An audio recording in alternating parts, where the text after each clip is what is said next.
नमस्कार। अंडमान निकोबार द्वीप के उपराज्यपाल श्रीमान डी.के. जोशी जी, केंद्रीय मंत्रिमंडल के मेरे सहयोगी भाई ज्योतिरादित्य सिंधिया जी, वी.के. सिंह जी, संसद में मेरे साथी सांसद श्री, अन्य सभी महानुभाव और अंडमान निकोबार द्वीप समूह के मेरे भाई और बहनों, आज का ये कार्यक्रम भले ही पोर्ट ब्लेयर में हो रहा है, लेकिन इस पर पूरे देश की नजरें हैं। लंबे समय से अंडमान निकोबार के लोगों की मांग थी कि वीर सावरकर एयरपोर्ट की कैपेसिटी बढ़ाई जाए, और पिछले जो हमारे सांसद थे वो तो हर हफ्ते मेरी चैम्बर में आकर के इसी काम के लिए लगे रहते थे। तो आज वो बहुत खुश नजर आ रहे हैं, और मैं अभी टीवी पर सब मेरे पुराने साथियों को देख रहा हूं। अच्छा होता मैं आज आपके बीच आकर के इस उत्सव में शरीक होता, लेकिन समय अभाव से खुद तो नहीं आ पाया। लेकिन आप सबके चेहरे की खुशी देख रहा हूं, आनंद से भरा हुआ माहौल में अनुभव कर रहा हूं। साथियों, देश भर से जो कोई वहां घूमने जाना चाहते हैं, उनकी भी यही इच्छा थी। अभी तक मौजूदा टर्मिनल की कैपेसिटी हर रोज 4000 टूरिस्ट को हैंडल करने की थी। नया टर्मिनल बनने के बाद इस एयरपोर्ट पर हर रोज करीब करीब 11000 टूरिस्ट को हैंडल करने की कैपेसिटी बन गई है। नई व्यवस्था में अब एयरपोर्ट पर एक साथ 10 विमान भी खड़े हो पाएंगे, यानी यहां के लिए नई फ्लाइट्स के लिए भी रास्ता खुल गया है। और ज्यादा फ्लाइट्स आने, ज्यादा टूरिस्ट आने का सीधा मतलब है ज्यादा से ज्यादा रोजगार। पोर्ट ब्लेयर की इस नई टर्मिनल बिल्डिंग में ईज ऑफ ट्रैवल बढ़ेगा, ईज ऑफ डूइंग बिजनेस बढ़ेगा, और कनेक्टिविटी भी बेहतर होगी। मैं देश के लोगों को, पोर्ट ब्लेयर के सभी साथियों को इस सुविधा के लिए बहुत बहुत बधाई देता हूं। साथियों, लंबे समय तक भारत में विकास का दायरा कुछ बड़े शहरों, कुछ क्षेत्रों तक सीमित रहा। कुछ दलों की स्वार्थ भरी राजनीति के कारण विकास का लाभ देश के दूर दराज वाले इलाकों तक पहुंचा ही नहीं। ये दल उन्हीं कामों को प्राथमिकता देते थे जिसमें इनका खुद का भला हो, इनके परिवार का भला हो। नतीजा ये हुआ कि जो हमारे आदिवासी क्षेत्र हैं, जो हमारे आइलैंड्स हैं, वहां की जनता विकास से वंचित रही, विकास के लिए तरसती रही। बीते 9 वर्षों में हमने पूरी संवेदनशीलता के साथ पहले की सरकारों की उन गलतियों को सुधारा है।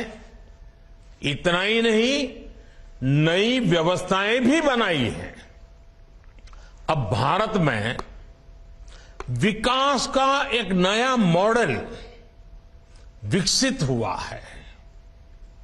ये मॉडल इंक्लूजन का है, सबको साथ लेकर चलने का है। ये मॉडल सबका साथ, सबका विकास का है। और जब मैं सबका विकास कहता हूं तो इसका अर्थ बहुत व्यापक है। सबका विकास मतलब हर व्यक्ति, हर वर्ग, हर क्षेत्र का विकास। सबका विकास मतलब जीवन के हर पहलू का विकास, शिक्षा, स्वास्थ्य, कनेक्टिविटी, हर प्रकार सबका विकास। साथियों, इसी सोच के साथ बीते 9 वर्षों में अंडमान निकोबार में विकास की नई गाथा लिखी गई है। पिछली सरकार के 9 साल में, यानी हमारे पहले जो सरकार थी, 9 साल में अंडमान निकोबार को करीब 23,000 करोड़ रुपए का बजट अलर्ट किया गया था, जबकि हमारी सरकार के दौरान अंडमान निकोबार के विकास के लिए 9 वर्षों में करीब करीब 48,000 करोड़ रुपए का बजट दिया गया है। यानी हमारी सरकार ने अंडमान निकोबार के विकास के लिए पहले के मुकाबले 2 गुना ज्यादा पैसा खर्च किया है। पिछली सरकार के 9 साल में अंडमान निकोबार में 28,000 घरों को पानी के कनेक्शन से जोड़ा गया था। हमारी सरकार के 9 साल में यहां के करीब 50,000 घरों तक पानी का कनेक्शन पहुंचाया गया है। यानी हर घर जल पहुंचाने के लिए भी हमारी सरकार ने पहले के मुकाबले 2 गुनी रफ्तार से काम किया है। आज यहां के लगभग हर व्यक्ति के पास अपना बैंक अकाउंट है। आज यहां के हर गरीब को 1 नेशन 1 राशन कार्ड की सुविधा मिली हुई है। पहले की सरकार के समय अंडमान निकोबार में एक भी मेडिकल कॉलेज नहीं था। ये हमारी सरकार है जिसने पोर्ट ब्लेयर में मेडिकल कॉलेज की स्थापना की है। पहले की सरकार के समय अंडमान निकोबार में इंटरनेट सैटेलाइट के भरोसे ही था। हमारी सरकार ने समंदर के नीचे सैकड़ों kilometre submarine optical fibre cable बिछाकर इस परेशानी को दूर कर दिया है। साथियों, अंडमान निकोबार में हो रहा सुविधाओं का ये विकास यहां के टूरिज्म को गति दे रहा है। जब मोबाइल कनेक्टिविटी बढ़ती है तो टूरिस्ट भी बढ़ते हैं। जब हेल्थ इंफ्रास्ट्रक्चर सुधरता है तो टूरिस्ट का आना जाना और बढ़ जाता है। जब एयरपोर्ट पर सुविधाएं बढ़ती हैं तो टूरिस्ट यहां आना पसंद करता है। जब रोड अच्छी होती है तो टूरिस्ट अपने इलाके में ज्यादा से समय बिताता है। इसलिए ही अंडमान निकोबार आने वाले टूरिस्टों की संख्या अब 2014 के मुकाबले 2 गुनी हो गई है। यहां स्नॉर्केलिंग, स्कूबा डाइविंग, सी क्रूज जैसे एडवेंचर के लिए आने वाले टूरिस्टों की संख्या भी बढ़ रही है। और साथियों, मेरे अंडमान निकोबार के भाई बहन सुन लीजिए, ये तो अभी शुरुआत है। आने वाले सालों में ये संख्या कई गुना बढ़ने वाली है। इससे अंडमान निकोबार में रोजगार, स्वरोजगार की नई संभावनाएं बनने वाली है। साथियों, आज अंडमान निकोबार विरासत भी और विकास भी इस महामंत्र का जीवंत उदाहरण बन रहा है। आप भी जानते हैं कि अंडमान निकोबार में लाल किले से भी पहले तिरंगा फहराया गया था, लेकिन फिर भी यहां सिर्फ गुलामी के ही निशान दिखते थे। ये मेरा सौभाग्य है कि साल 2018 में मैंने अंडमान में उसी स्थान पर तिरंगा लहराया जहां नेताजी सुभाष ने झंडा फहराया था। ये हमारी ही सरकार है जिसने रॉस आइलैंड को नेताजी सुभाष का नाम दिया। ये हमारी ही सरकार है जिसने हैवलॉक और नील आइलैंड को स्वराज और शहीद आइलैंड का नाम दिया है। हमने ही 21 द्वीपों का नामकरण देश के लिए पराक्रम दिखाने वाले वीर पराक्रमी सपूतों के नाम, परम वीर चक्र विजेताओं के नाम पर किया है। आज अंडमान निकोबार के ये द्वीप पूरे देश के युवाओं को देश के विकास की नई प्रेरणा दे रहे हैं। साथियों,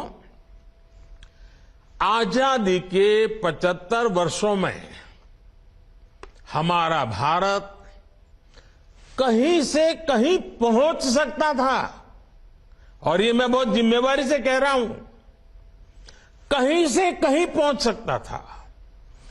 हम भारतीयों के सामर्थ्य में कभी कोई कमी नहीं रही है, लेकिन सामान्य भारतीय के इस सामर्थ्य के साथ हमेशा भ्रष्टाचारी और परिवारवादी पार्टियों ने अन्याय किया।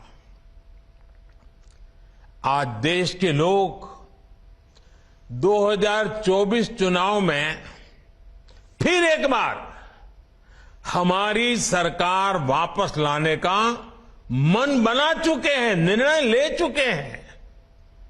ऐसे में भारत की बदहाली के जिम्मेदार कुछ लोग अपनी दुकान खोलकर बैठ गए हैं। इन्हें देखकर मुझे एक कविता की कुछ पंक्तियां याद आती हैं। एक कवि महाशय ने अवधी में लिखा था, ये अवधी भाषा में लिखी गई कविता है। गाइड कुछ है, हाल कुछ है, लेबिल कुछ है, माल कुछ है। 24 के लिए 26 होने वाले राजनीतिक दलों पर यह बड़ा फिट बैठता है। गाइड कुछ है, हाल कुछ है, लेबिल कुछ है और माल कुछ है। यानी गाना कोई और गाया जा रहा है, जबकि सच्चाई कुछ और है। लेबल किसी और का लगाया गया है, जबकि प्रोडक्ट कुछ और ही है। इनकी दुकान की यही सच्चाई है। इनकी दुकान पर 2 चीजों की गारंटी मिलती है। एक तो ये अपनी दुकान पर जातिवाद का जहर बेचते हैं, और दूसरा ये लोग असीमित भ्रष्टाचार करते हैं। आजकल ये लोग बेंगलुरु में जुटे हैं। एक जमाने में एक गाना बहुत मशहूर था, मुझे तो पूरा याद नहीं है लेकिन मुझे याद आ रहा है। एक चेहरे पर कई चेहरे लगा लेते हैं लोग, एक चेहरे पर कई चेहरे लगा लेते हैं लोग। आप देखिए ये लोग कितने चेहरे लगाकर बैठे हैं। जब ये लोग कैमरे के सामने एक फ्रेम में आ जाते हैं तो पहला विचार देश के सामने क्या आता है? पहला विचार देश के लोगों के मन में यही आता है, पूरा फ्रेम देख करके देशवासी यही बोल उठता है, लाखों करोड़ों रुपए का भ्रष्टाचार।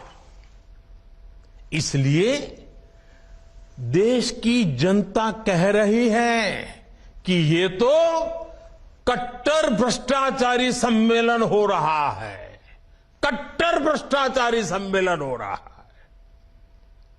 ये लोग गा कुछ और रहे हैं, हाल कुछ और है, इन्होंने लेबल कुछ और लगाया हुआ है, माल कुछ और है। इनका प्रोडक्ट है 20 लाख करोड़ रुपए के घोटाले की गारंटी, 20 लाख करोड़ रुपए के घोटाले की गारंटी। साथियों, इस बैठक की एक और खास बात है, अगर कोई करोड़ों के घोटाले में जमानत पर है तो उसे बहुत सम्मान की नजर से देखा जाता है। अगर पूरा का पूरा परिवार ही जमानत पर है तो उसकी और ज्यादा खातिरदारी होती है। अगर किसी दल का कोई वर्तमान मंत्री भ्रष्टाचार के मामले में जेल जाता है तो उसे एक्स्ट्रा नंबर देकर स्पेशल इनवाइटी बुलाकर बुलाया जाता है। अगर कोई किसी समाज का अपमान करता है, अदालत से सजा पाता है तो उसकी बड़ी आवाभगत होती है। अगर कोई अदालत से करोड़ों के घोटाले में दोषी पाया गया है तो इस बैठक में शामिल होने की उसकी क्वालिफिकेशन और बढ़ जाती है। बल्कि ये लोग तो उससे मार्गदर्शन मांगते हैं। भ्रष्टाचार को लेकर इनमें बड़ी आत्मीयता है, बड़ा प्रेम है। इसलिए 20 लाख करोड़ रुपए के भ्रष्टाचार की गारंटी देने वाले ये लोग बड़े प्रेम से, बड़ी आत्मीयता से आपस में मिल रहे हैं। साथियों, भ्रष्टाचार की इस दुकान में जुटे हुए ये सभी परिवारवाद के कट्टर समर्थक हैं। न खाता न वही, जो परिवार कहे वही सही। लोकतंत्र के लिए कहा जाता है of the people, by the people, for the people. लेकिन इन परिवारवादियों का मंत्र है of the family, by the family, for the family. Family first, nation nothing. इन लोगों का मोटो है, इनकी यही प्रेरणा है। ये लोग देश के लोकतंत्र को, देश के संविधान को अपना बंधक बनाना चाहते हैं। इनके लिए मैं यही कहना चाहूंगा, नफरत है, नफरत है, घोटाले हैं, नफरत है, घोटाले हैं, तुष्टीकरण है, मन काले हैं। नफरत है, घोटाले हैं, तुष्टीकरण है, मन काले हैं। परिवारवाद की आग के दशकों से देश हवाले हैं। साथियों, इनके लिए देश के गरीब के बच्चों का विकास नहीं, बल्कि अपने बच्चों का, अपने भाई भतीजों का विकास मायने रखता है। आजकल आप देखते हैं कि देश में स्टार्टअप बढ़ रहे हैं। हमारे युवा बड़ी संख्या में पेटेंट करा रहे हैं, ट्रेडमार्क रजिस्टर करा रहे हैं। स्पोर्ट्स की दुनिया में मेरे देश के नौजवान छाए हुए हैं, बेटियां कमाल कर रही हैं। ये युवा शक्ति हमारे देश में पहले भी थी, लेकिन इन परिवारवादी पार्टियों ने कभी देश के सामान्य युवा की शक्ति के साथ न्याय नहीं किया। इनकी एक ही विचारधारा है, एक ही एजेंडा है, अपना परिवार बचाओ, परिवार के लिए भ्रष्टाचार बढ़ाओ।